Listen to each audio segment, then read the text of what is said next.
I want to talk to you guys about chord voicings on the 6-string bass. Why? Because they sound cool, and also because if you're in a trio situation, this can be a great way of filling out the sound. Let's start with major chords.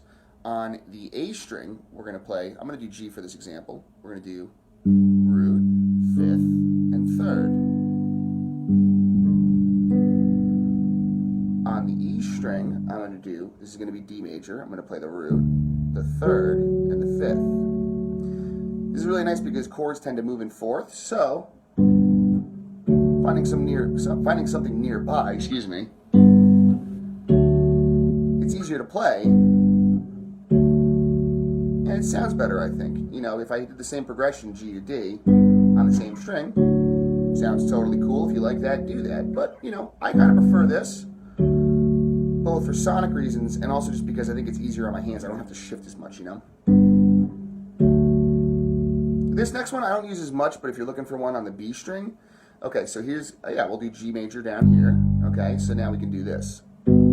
So this one's kind of interesting because I have the root, the 3rd, and then another 3rd. So this one's kind of weird, but you know, sounds kind of cool, you know? So if you want to do that instead. So if we're doing that G to D thing, there's a bunch of different kind of situations you could do. I could either do this, I could do this, you know, I could do this, I could do this, or sorry, that'd be the G to D, and then I could do it like this. So take your pick. This is what's nice about having different shapes on different strings is you can, you know, experiment with how you want the motion of the notes to go. Okay, so I'm not going to harp on that too much. Let's just move right to minor. You can take all of that stuff I just said and you can apply it to any one of these chords. Let's do the same chords. So we got, here's G minor now. That's the root, the 5th, and the 3rd, minor 3rd. Then here'd be D minor on the E string. That's the root, the minor 3rd, and the 5th. Then if I wanted to play G minor on the B string, I'd have the root, the minor 3rd, and then the minor 3rd. Okay? So that's your minor voicings. By the way, I'm gonna send a PDF with all these voicings. I know I'm moving fast, but I got a lot to say, so if I'm moving too fast, just feel free to grab that PDF and just kind of look through everything. I'll have the tabs, I'll have the note names, and I'll have the intervals, so you can really get into it and dissect it for yourself. But yeah, I got a lot to show you, and I want to just kind of breeze right through it. So take your time with that PDF, okay, if you feel like I'm moving too quickly. All right. So that is minor. Now let's get into our 7th chords. So let's talk about major 7. I'm doing G major 7. I got the root, the 7th, and the 3rd. I tend to really not like using the 7th in a lot of situations, especially with something like this. A lot of times I replace it with the 6th, which would be, you know, root, 6, 3rd. Something to think about is the 7th. It's one of those things where, like, up high, it's just like the most glorious thing in the world. But as you kind of start getting lower and lower on the bass, which is kind of what we're doing, things start getting a little wacky, right? So I want to kind of keep in mind, like, if I'm using these, I don't want to be sitting there creating rubs in the band because I'm going to start getting looks, and you're playing chords already, so you got to be careful, right? So maybe instead of doing this one, you do this one. Okay, so that's G major 6 instead of G major 7. Now, if I want to play D major 7, I actually think this sounds really great. You probably have heard this before with the 5th. It's kind of like that Thundercat voicing, right? But without the 5th, you have the root, the 3rd, and the major 7th. Okay? And then, let's say I wanted to play G major 7. What I would do, that's C major 7, excuse me, guys. This would be D major 7. Getting all kerfuffled. All right, so we got, this is G major 7 on the B string. So I got the root, the 7th, and then the 3rd. Now again, this one actually sounds pretty good, but as you start to get lower, I think it starts to get a little funky. So sometimes what I do is instead of playing the major 7, I play a sus2 chord. So this would be the root, the fifth, and the ninth. And I really like this one because, first of all, it sounds nice. Well, anywhere. Like if I play a D sus too. Hopefully that translates on the phone. It sounds real nice in here. So yeah, maybe, you know, major sevens you got to be kind of careful with because of that interval. You know, maybe when you're playing on the D string, consider using the 6. And if you're playing on the B string, consider using the 9th as a substitute. Just some food for thought. If you like how the major 7 sounds and your band likes how it sounds, use that. Just kind of trying to give you guys some options.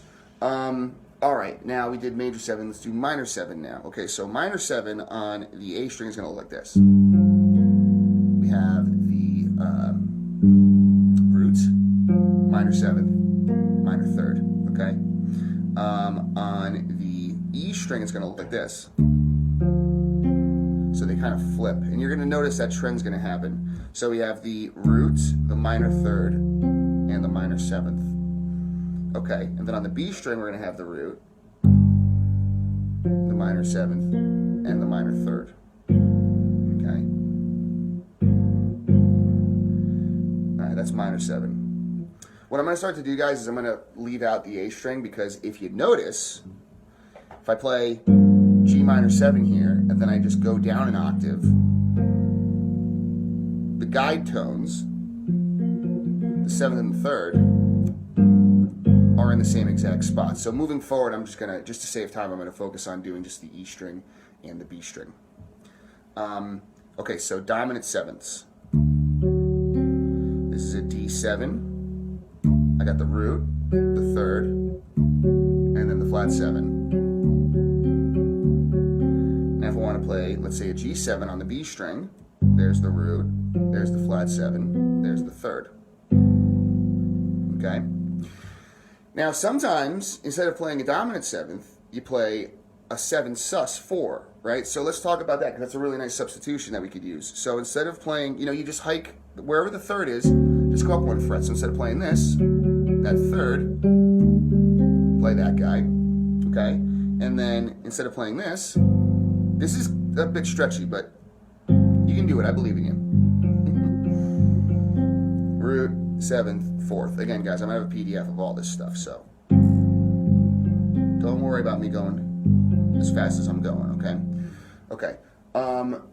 So that's dominant 7th. That's dominant 7th sus. And I think that's actually all I really wanted to talk about today.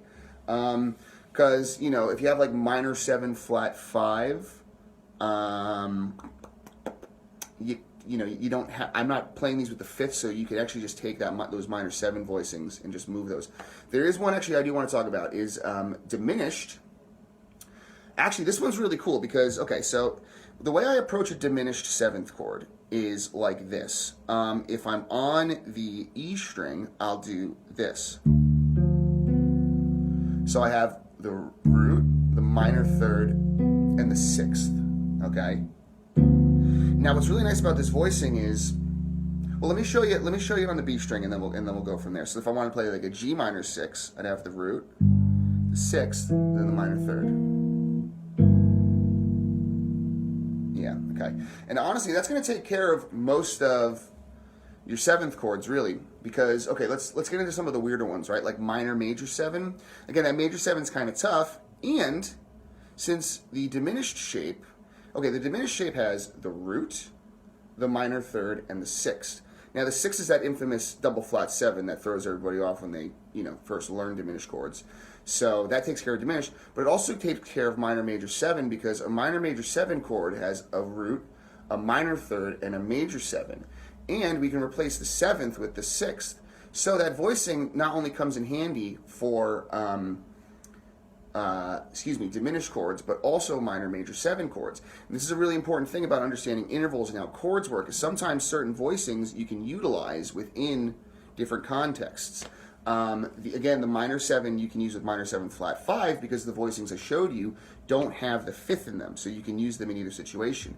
And actually, just to cover all bases, dominant chords get really wacky, right? There's all sorts of weird alterations. There's sharps 11s, there's flat 9s, there's all sorts of crazy stuff out there, right? So with these, just the 3rd and the 7th, all of that craziness you don't have to worry about. And that's another point too that I want to bring up is you're playing bass. You should be doing fundamental stuff. Even though we're playing chords, which is a little outside of the box, you start getting too colorful, and then maybe you're kind of stepping over whoever your leader is. And we want to be supporting people. This is the best way you can do this, is by just kind of playing simple voicings, just giving people what they need to hear, not what they want to. Well, yeah, giving them what they need to hear. Okay, and hopefully they want to hear it. Okay, bye.